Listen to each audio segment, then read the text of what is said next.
저는 이사야서 60장 1절에서 4절까지 말씀을 중심으로 성령 운동으로 땅끝까지라는 제목으로 말씀 나누겠습니다. 같이 제목 읽어보실까요? 시작. 성령 운동으로 땅끝까지. 성령님이 임재하시면 권능을 받습니다.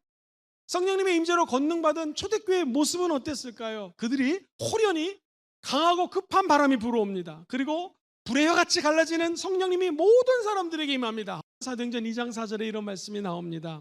그들이 다 성령의 충만함을 받고 성령의 말하게 하심을 따라 다른 언어들로 말하기를 시작했습니다. 오늘 성령의 충만함을 받으십시오.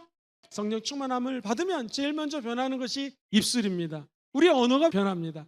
혀가 변합니다. 방언을 말합니다. 하나님을 높이고 하나님을 찬양하는 말을 합니다. 살리는 말을 합니다. 내가 성령 충만한가 충만하지 않은가, 내 말을 조사하면 정답이 있습니다. 내가 말하는 것이 가시를 찌르는 말을 한다, 성령 충만한 거 아닙니다. 그들이 성령의 충만함을 받자 하나님의 말하게 하심을 따라 말하게 되었습니다. 성령이 임하면 선교가 시작됩니다. 시작. 성령이 임하면 선교가 시작됩니다. 성령의 능력이 어떻게 선교의 문을 여는지 성경은 너무나 잘 묘사하고 있습니다. 오직 성령이 너에게 임하시면 무엇을 받아요? 권능을 받습니다. 언제? 성령이 임재할 때 권능을 받는 것이죠. 성령 운동이란 무엇인가? 한마디로 오늘 이 말씀 본문입니다. 일어나라, 빛을 발하라. 너의 빛이 하나님으로부터 임했고 야훼의 영광이 네 위에 임했다는 것입니다. 빛이 있으면 어둠은 떠나가게 되어 있습니다. 그래서 성경은요, 저와 여러분들을 세상의 빛이라고 얘기합니다. 너희는 세상의 빛이다. 산 위에 있는 동네가 숨겨지지 못한다. 사람이 등불을 켜서 말 아래 두지 아니하고 등경 위에 두는 것은 그 집안에 모두 비치게 되는 것처럼 저와 여러분의 빛이 사람들 앞에 비춰서 어둠이 떠나간다는 것입니다. 그리고 성경에 보면 5장 16절에 이같이 너희의 빛이 사람 앞에 비치게 하여 그들로 너희 착한 행실을 보고 하늘에 계신 너희 아버지께 영광을 돌리게 하라. 우리가 빛인데 이 빛은 사람들에게 빛입니다. 성경은 착한 행실로, 우리 인간이 착한 행실하는 것이 정말 어렵습니다. 그런데 성령의 충만함을 체험하면요, 그 다음부터 하나님의 은혜로 착한 행실을 하게 됩니다. 성경에 보면 하나님이 나사렛 예수에게 성령과 능력을 기름 붓었다며 예수님이 선한 일을 행하시고 마귀에게 눌린 모든 자를 고쳐주셨습니다. 우리도 성령이 임하면 이런 선한 일을 할 수 있다는 것이죠. 진짜 성령 운동은 회개 운동입니다. 성령을 받으면 방언도 하고 귀신도 쫓아내지만 올바른 성령 운동은 하나님의 말씀이 내 안에 거하게 되자 예수님, 나는 죄인입니다. 제 곁을 좀 떠나주십시오. 두렵습니다 하는 베드로처럼 하나님의 임재 앞에 내 죄가 드러나는 것이 오순절주의자입니다. 부활하신 예수님은 저 여러분들의 과거의 모든 죄를 다 용서해 주십니다. 모든 사람들은 다 문제가 있습니다. 가정의 문제, 자녀의 문제, 부모님의 문제, 사업의 문제. 기억하십시오. 우리 예수와 함께 죽은 사람들은 부활한 능력으로 말미암아 영생이 보장되어 있습니다. 미래를 두려워하지 않는 이유는 부활하신 예수님이 저와 여러분들을 불꽃 같은 눈동자로 지켜주기 때문입니다. 성령 운동은 예수님의 죽음과 예수님의 부활과 연합이 되는 것이죠. 예배당에 모여서 예배드릴 때 우리는 승천하신 예수님, 보좌 우편에 계신 우리 예수님, 그 예수님의 은혜의 세계로 올라가게 될 줄 믿습니다. 그 예수님과 함께 먼 곳을 바라보며 비전을 꿈꾸는 것이 오순절 성령 충만한 교회라는 것이죠. 우리 예수님 말씀하십니다. 내가 아버지께로 가면 그것이 너희에게 유익이라. 고아처럼 너희들을 내버려 두지 아니하고 성령을 보내주신다라는 것입니다. 그렇습니다. 성령 충만이란 결국 예수 충만입니다. 예수와 함께 죽고 부활하고 승천하고 보좌 우편에 계신 하나님 영광의 자리까지 올라갈 수 있는 은혜가 예수 십자가의 은혜라는 것이죠. 우리는 성령이 죄인인 우리에게 임했음을 감사하고 예배당에 나와서 성령 충만을 사모하는 교회, 순복음 금종교회인 줄 믿습니다. 그러면 하나님께서 우리에게 권능을 주십니다.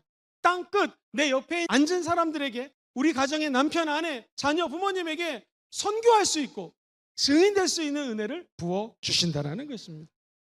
같이 한번 해볼까요? 내가 가정에서 죽으면 우리 가정에 선교가 이루어집니다. 선교는 빛이 임하고 살리는 일입니다. 어둠을 쫓아내는 일입니다. 우리의 힘으로 할 수 없으니 예수와 함께 죽으면 예수님이 성령 보내주셔서 저 여러분들에게 성령의 역사로 선교를 성취하실 줄 믿습니다. 그 두 번째입니다. 그래서 성령 운동은 무엇입니까, 목사님? 성령 운동은 바로 선교할 수 있는 길을 열어주는 하나님의 통로라는 것입니다. 먼저 성령님은 각 사람 한 사람 한 사람들에게 사명을 주셨습니다. 성령님은 각 개인에게 선교의 사명을 주셔서 이 땅에서 하나님의 시키는 일을 할 수 있도록 보내주셨다는 것입니다. 한 사람 한 사람들에게 주신 하나님의 사명 어떻게 이룰 것인가? 이사야 선지자는 60장 오늘 본문 2절로 3절에 이렇게 선포를 합니다. 보라, 어둠이 땅을 덮을 것이고 캄캄함이 만민을 가리우니와 오직 야훼 하나님이 너희 위에 임하실 것이며 하나님의 영광이 너 위에 나타내리니 나라들은 너의 빛으로 왕들은 비치는 데 광명으로 나아오리라. 이게 왜 은혜입니까? 성령 임하면 한 나라가 주님께로 돌아옵니다. 한 왕이 변화되는 것입니다. 에스더라고 하는 여인을 통하여 한 왕의 마음을 움직이셨고 수많은 영혼을 살리게 하셨습니다. 요나라고 하는 사람이 처음에 도망갔지만 니느웨로 가서 하나님의 말씀을 증거하자 니느웨에 있는 수만 명의 사람들이 예수 믿고 구원받았습니다. 더 놀라운 것은 왕이 하나님을 선포하고 하나님 앞에 회개하는 장면이 성경에 기록되어 있습니다.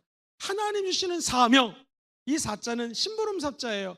하나님 이 땅에 우리가 길면 120년 산다고 하죠. 100년을 살든 120년을 살든 이 땅에 사는데 목적이 있습니다. 그것은 하나님이 나를 통하여 이루시기 원하시는 심부름입니다. 사명입니다. 내가 이 땅에 온 것은 하늘나라에서 하나님의 자녀가 이 땅에 와 파송받아서 하나님이 시키시는 일이 있습니다. 한번 따라해볼까요? 하나님의 심부름이 사명입니다. 시작. 하나님의 심부름이 사명.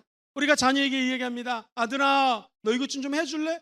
아들이 기뻐서 합니다. 얼마나 기쁩니까?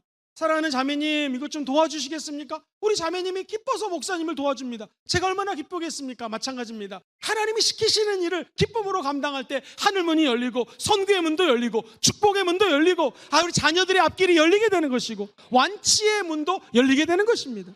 하나님 앞에 순종할 때 다가오는 축복, 그것이 바로 복음 전파라는 것이죠.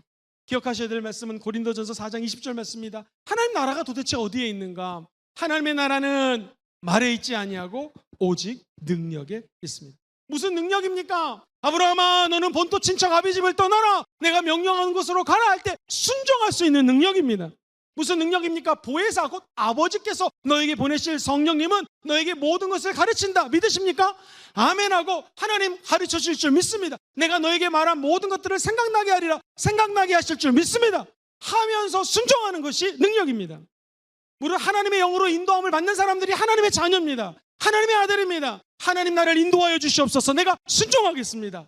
목사님 어떻게 삶에 응용할 수 있겠습니까? 아주 간단합니다. 성령 하나님보다 앞서지 마시고 성령 하나님보다 뒤처져 가지 마시고 성령님의 손을 잡고 한 걸음 한 걸음 성령님과 동행하시기를 주의 이름으로 축원드립니다. 그때 우리 인생에도 최고의 전성기가 다가오게 될 줄 믿습니다. 사도 바울은 이것을 알았어요. 그래서 내가 전도를 합니다. 내가 말을 합니다. 설교를 합니다. 이것이 설득력이 있는 지혜의 말씀이 아니라고 얘기를 합니다. 그럼 뭐냐? 사도 바울은 이렇게 선포합니다. 다만 성령의 나타나심과 성령의 능력으로 말하고 전도한다는 것입니다. 너의 믿음이 사람의 지혜에 있지 아니하고 다만 능력이 하나님께 있음을 알리기 위해서 그가 선포하고 전도하고 말한다는 것입니다. 우리도 마찬가지입니다. 우리가 다 같이 모여 있음에 이곳에서 기도할 때 땅이 진동이 되고 하늘의 문이 열리고 이곳에 성령이 충만하여 담대히 하나님의 말씀을 삶의 현장에서 증거하는 거룩한 평신도 선교사들이 나오게 될 줄 믿습니다.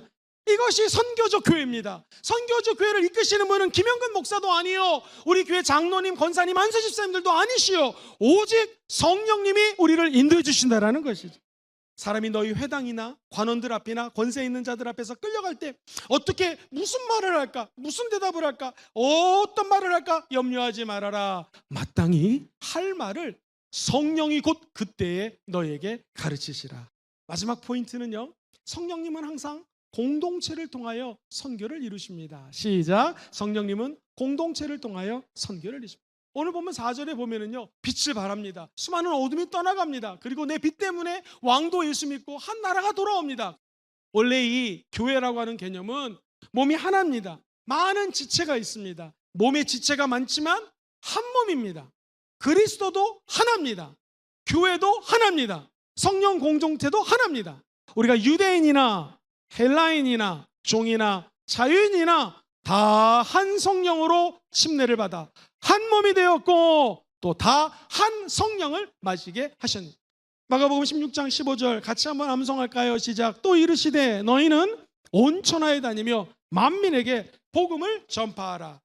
하나님이 부르실 때 사람들이 순종할까 말까 고민합니다. 모세야, 내가 너를 통해서 사람들을 구원하기 원한다. 순종할까 말까? 나는 입이 뻣뻣합니다. 혀가 어둔합니다. 말을 못합니다. 하나님께서는 말을 잘하는 아론을 붙여주십니다.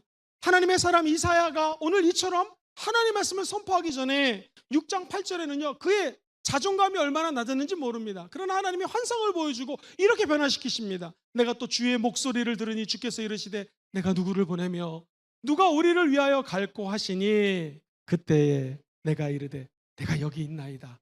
나를 보내소서 하더라. 오늘 이 말씀 그대로 주님 내가 여기 있사오니 나를 보내소서 내가 가겠습니다 라는 거룩한 삶의 현장의 선교사들 되기를 주의 이름으로 축원드립니다.